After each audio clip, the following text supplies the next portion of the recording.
But now he's trying to give this excuse to his base to remain in the government. But he also gave himself a deadline. He said, when the first phase of ceasefire ends, if we don't go back to the war with full force, I'm going to resign.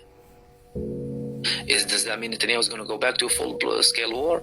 Again, that's a possibility, but not to a full-scale war. The possibility of a full-scale war has become less and less likely the more the days go by with a temporary ceasefire.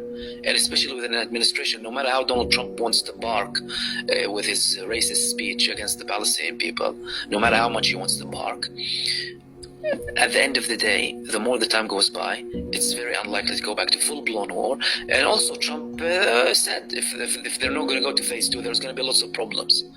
Now Netanyahu already understands what problems means when Trump speaks, because now he understood 2 weeks ago what hell means when Trump speaks.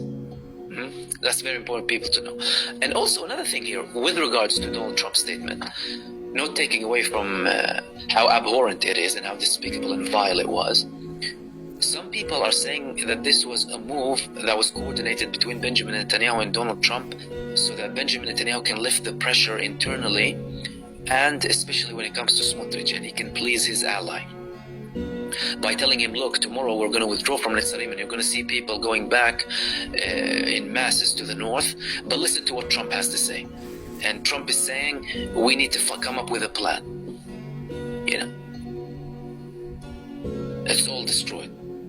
So, not very likely, but again, everything is open. Why? Because there is still Israel. No one is talking about dismantling Israel. No one is talking about a regime change in Israel. No one is talking about uprooting the most violent terrorist ideology in the West Asian region, Zionism. No one is talking about that. And so long as you're not talking about any of that, you can expect more problems. And by the way things are going with Israel's allies, some change certain tones here and there. The most significant ones haven't that much. The United States, senior members of the NATO.